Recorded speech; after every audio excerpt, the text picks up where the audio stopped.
Então, eu me chamo Thiago Queiroz, sou professor da disciplina de Estrutura de Dados, que a gente vai estar vendo aqui.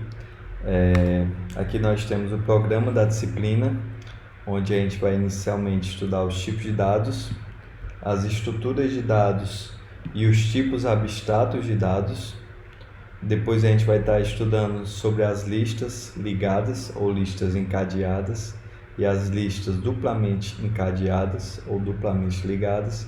Vamos ver os conceitos de pilhas, filas, árvores binárias, dicionários e tabela hash, heap e fila de prioridade e as árvores de busca, AVL rubro-negra e as árvores B. Então aqui são os conteúdos que a gente vai estar estudando nessa disciplina. O livro dessa disciplina vocês podem encontrar na biblioteca. Eu não sei se tem na biblioteca virtual, vocês podem estar pesquisando. O livro é esse livro, Estrutura de Dados e Algoritmos em Java, tá? Que é do Michael Goodrich, da Bookman, e ele está na 5ª edição. O livro que tinha na biblioteca era um livro da capa azul, que é a 4ª edição, mas basicamente é a mesma coisa, não tem muita modificação da 5ª para a 4ª edição, tá? Então vocês podem estar pegando esse livro. E a gente vai estar trabalhando muito com implementação, onde a gente vai utilizar a linguagem de programação Java, já que vocês estão vindo da disciplina de POO e vocês viram essa disciplina toda em Java. Então a gente vai estar trabalhando aqui também com Java nessa disciplina. E todo o nosso código fonte ele vai ser disponibilizado no GitHub. Então depois eu vou estar passando o endereço para vocês do repositório, onde vocês vão estar baixando o nosso código fonte. Quem não estudou ou não conhece Git, eu sugiro que dê uma estudadinha no Git para aprender aí a estar acessando o código da disciplina, tá? Então, mas o que são estruturas de dados? Eu acho que a primeira coisa que vocês devem ter se perguntado quando se matricularam nessa disciplina, né? O que é estrutura de dados?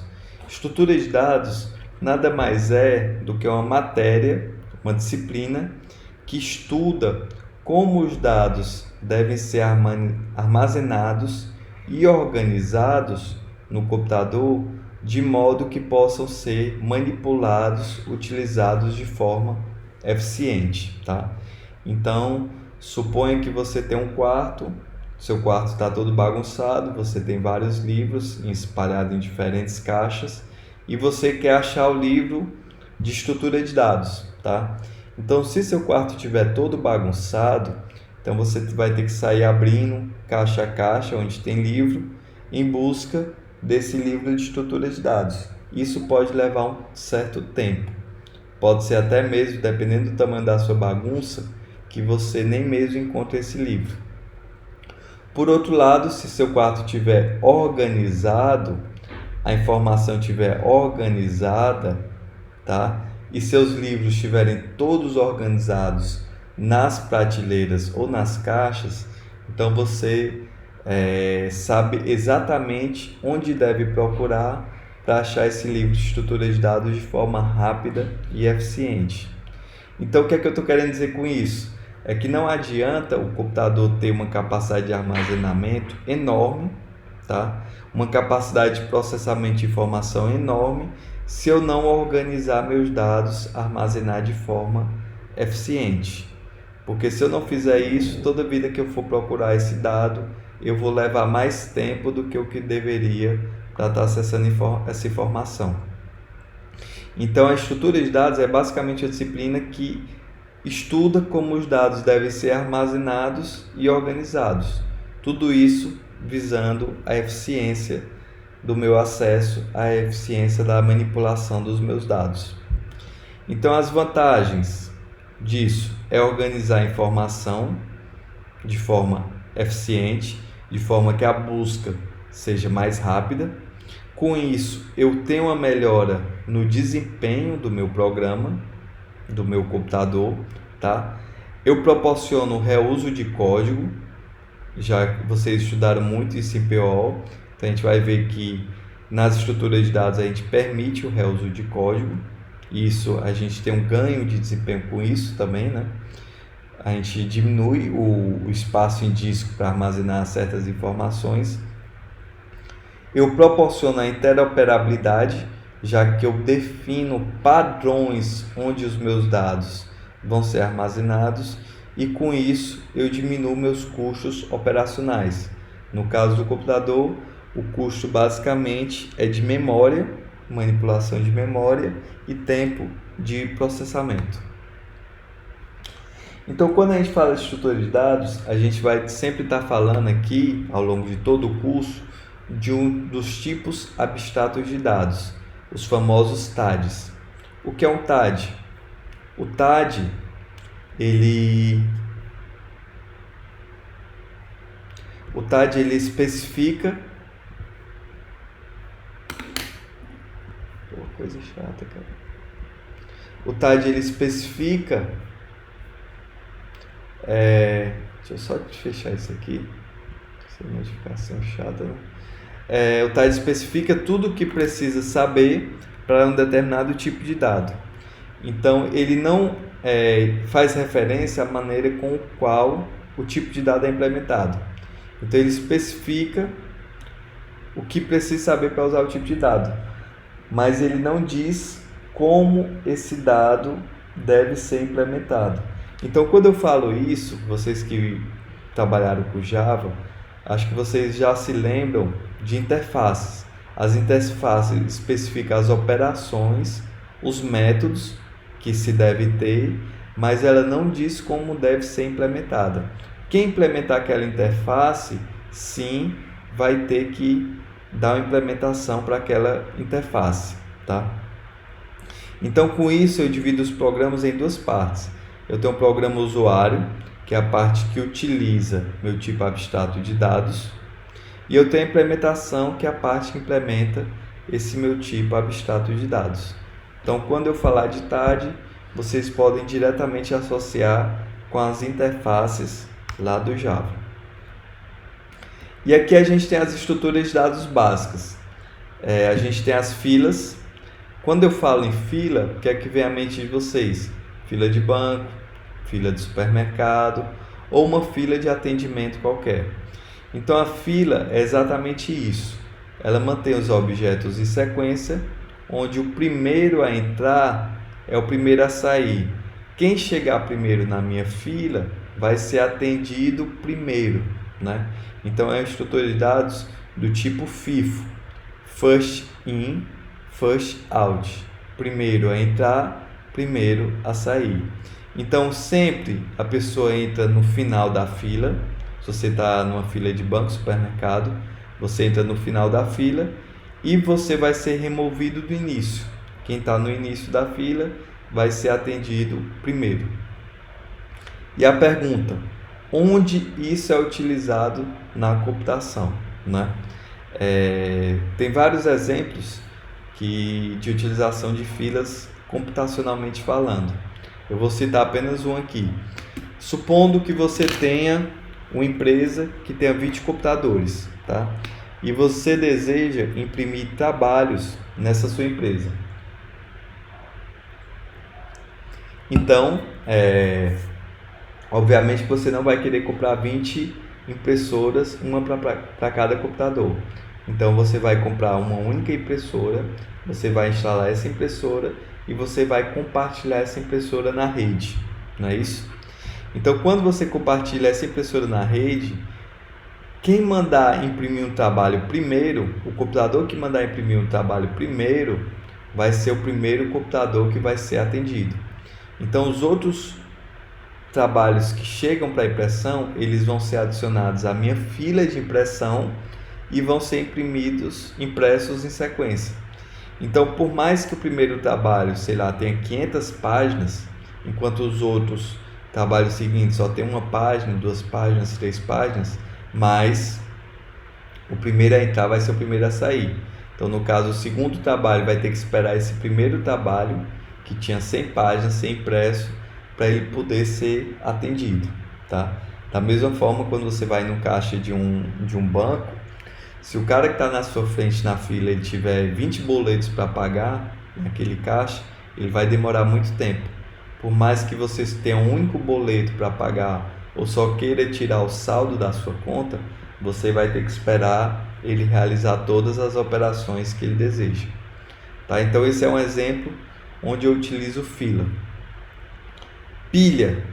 As pilhas, elas também mantêm os objetos em sequência, sendo que no caso, o último a entrar na pilha vai ser o primeiro a sair. O último a entrar, então, last in, first out. O último a entrar vai ser o primeiro a sair.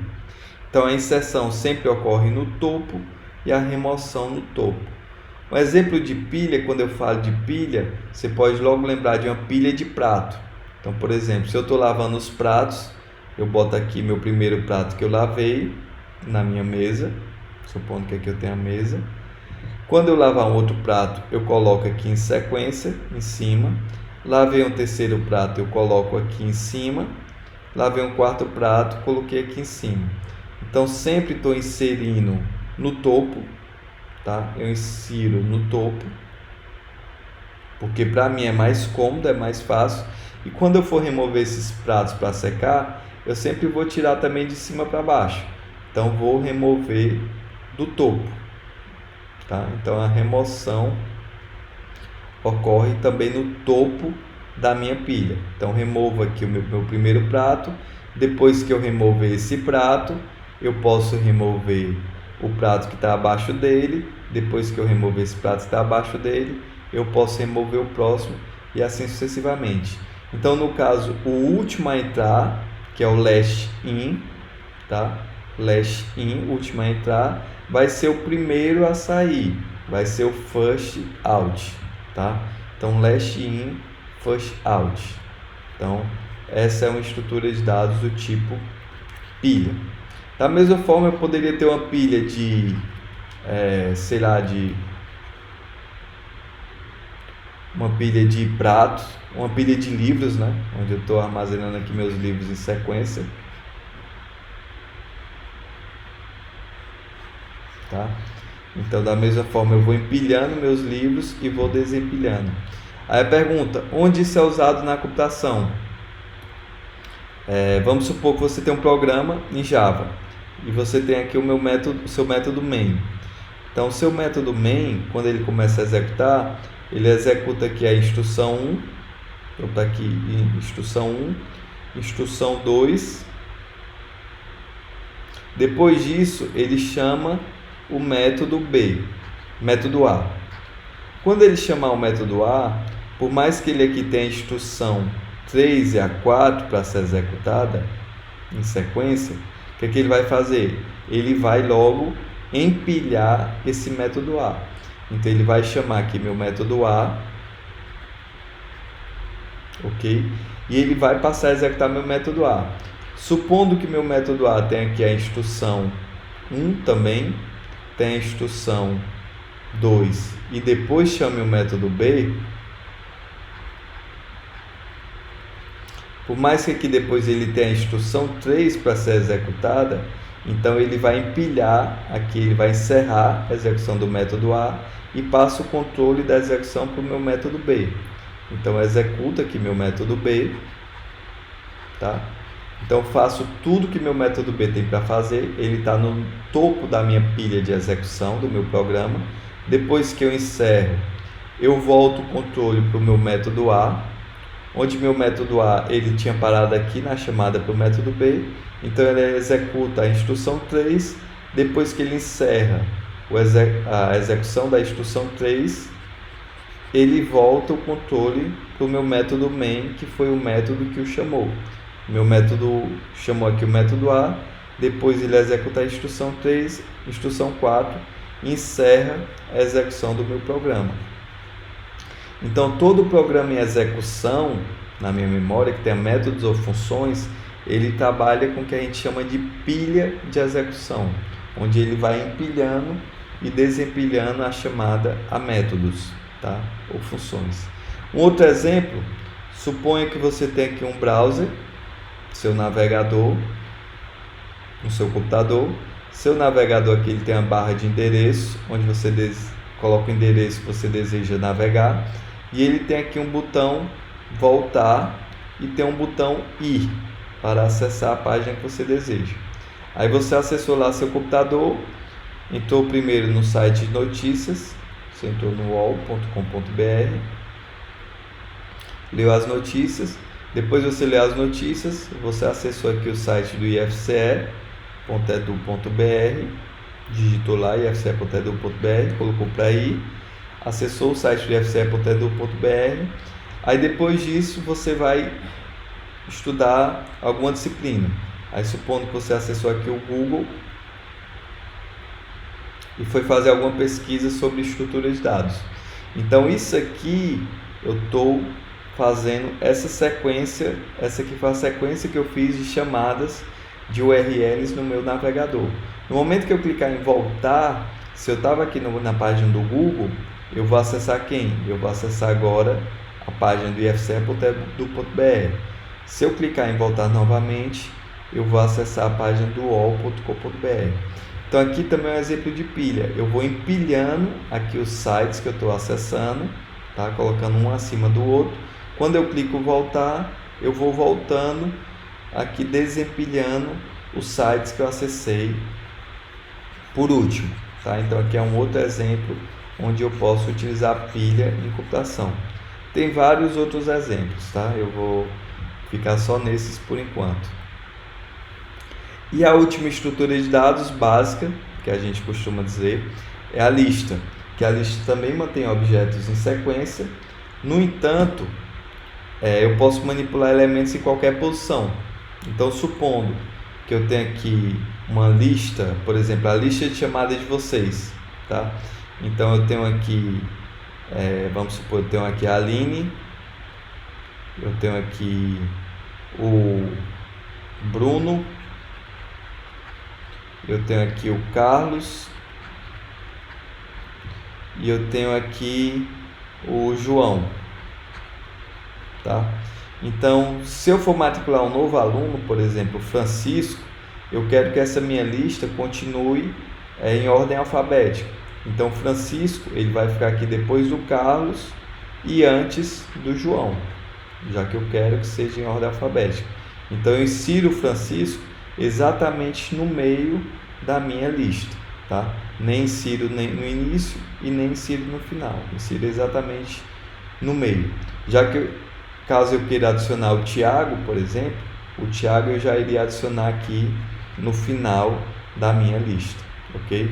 Então, o importante aqui para mim é que meus elementos estejam em ordem alfabética, tá bom? Então, aqui é o conceito de fila, pilha e lista, tá? Então, são conceitos bem simples que a gente vai estar aprendendo a implementar.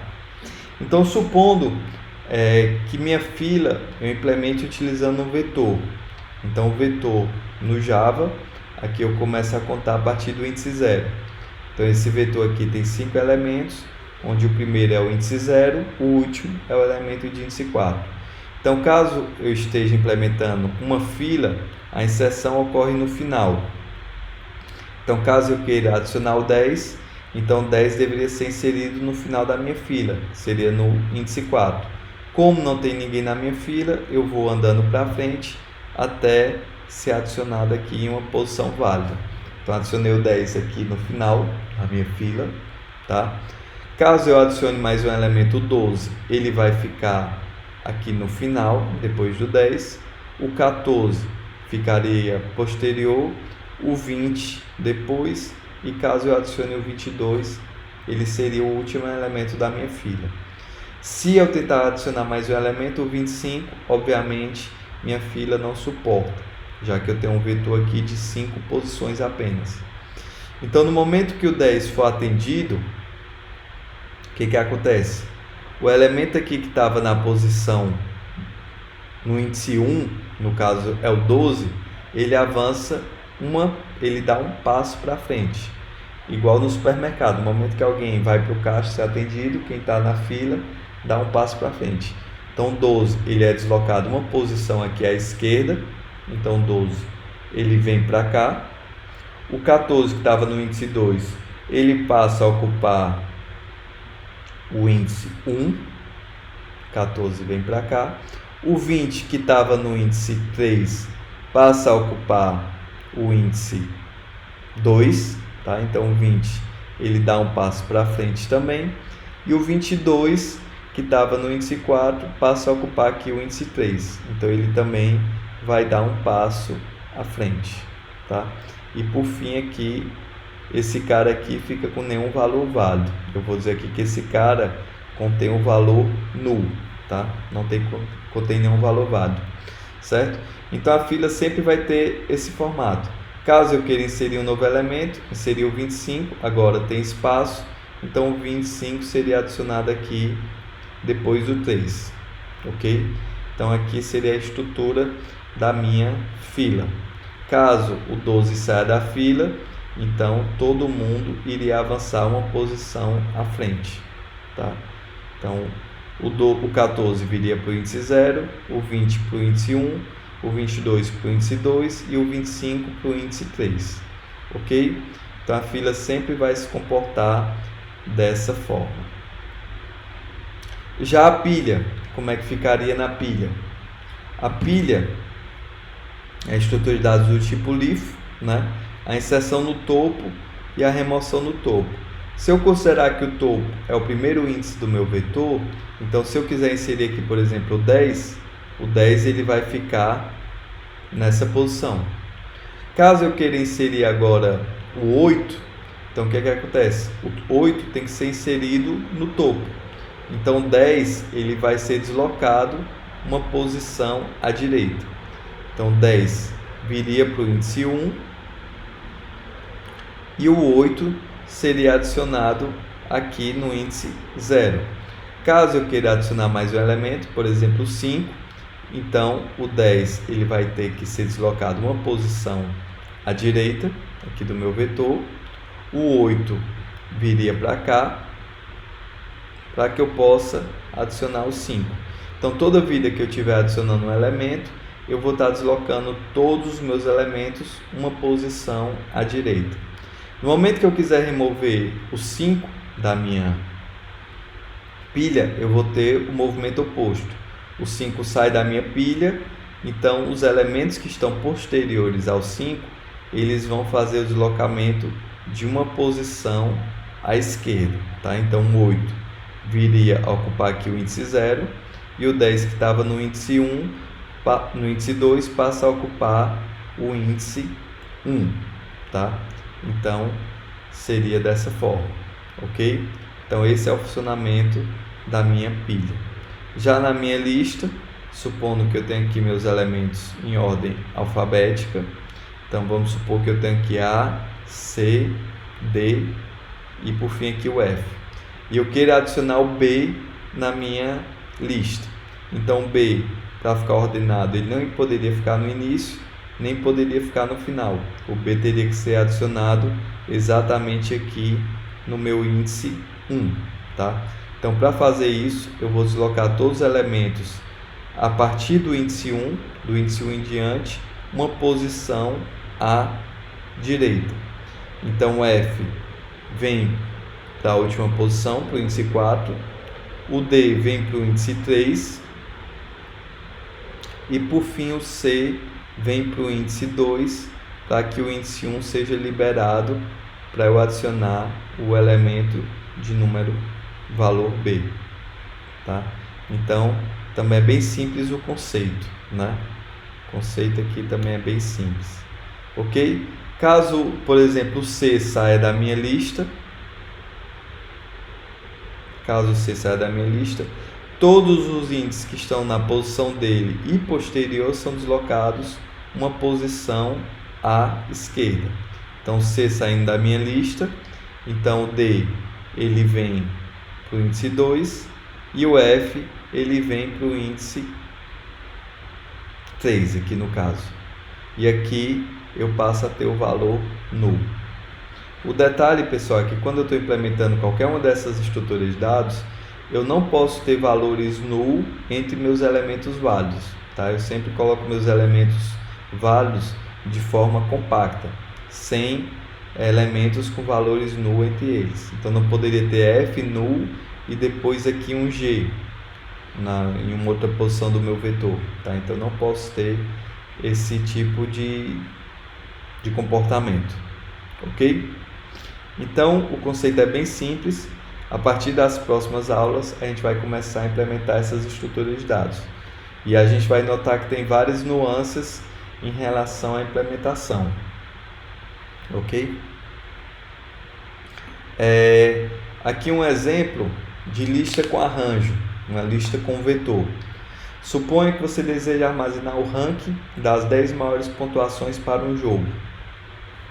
Quem já jogou aí algum jogo sabe que a maioria dos jogos tem um ranking onde tem os maiores pontuadores daquele jogo. E esse ranking, supondo que ele deva ter o nome, a pontuação, então eu criaria uma classe aqui, pontuação jogador, onde eu vou ter um atributo que é o nome do jogador e um inteiro que representa a pontuação que esse jogador fez. Então essa lista deve exibir a pontuação dos jogadores sempre de forma ordenada. Como eu fui bem explícito aqui, eu disse que quero armazenar as 10 maiores pontuações, então aqui a gente pode criar um vetor, onde o vetor aqui tem 10 posições, o primeiro elemento é o índice 0, o último é o índice 9. E aqui eu tenho minhas pontuações por ordem decrescente de pontuação, da maior para menor, não por nome. Então Mike aqui tem 1105 pontos, Rob 750, Paul 720, Ana 660 e assim sucessivamente. Então quando eu for inserir um novo elemento, eu devo verificar a posição correta para a inserção. Supondo que o Gil fez 740 pontos, então ele não foi o maior pontuador, não fez mais que o Mike, não fez mais que 105, nem foi o menor, não fez 510. Então tenho que achar exatamente a ordem onde esse cara deve ser inserido. No caso o Gil, eu devo inserir aqui no índice 2. Então todo mundo que está a partir do índice 2 em diante, eu vou ter que deslocar uma posição à direita. Por exemplo, o Paul, que estava no índice 2, ele passa a ocupar o índice 3. A Ana, que estava no índice 3, passa a ocupar o índice 4. E assim sucessivamente. Da mesma forma, supondo que o Paul agora ele saiu do jogo, foi excluído por algum motivo, então todos os elementos que estão da posição dele em diante devem ser deslocados uma posição à esquerda. Então no caso a Ana, que estava aqui no índice 4, ela passa a ocupar o índice 3. O Jack, que era o último, estava no índice 6, passa a ocupar o índice 5, tá? Por fim, aqui nós temos uma atividade onde vocês podem estar implementando uma lista de inteiros em um vetor de 10 posições que permita as seguintes operações: adicionar um elemento no início, onde eu vou passar como parâmetro esse valor que eu quero adicionar no fim, onde eu vou passar como parâmetro também esse valor, adicionar em uma determinada posição no meio, onde eu vou passar como parâmetro a posição do meu vetor onde eu quero adicionar e o valor que eu quero adicionar. Da mesma forma, eu posso remover do início, do fim ou de uma determinada posição, tá? Então, por hoje é isso. Eu espero que vocês façam essa atividade aí e a partir da próxima aula a gente vai começar a implementar essas estruturas de dados. Valeu, um abraço.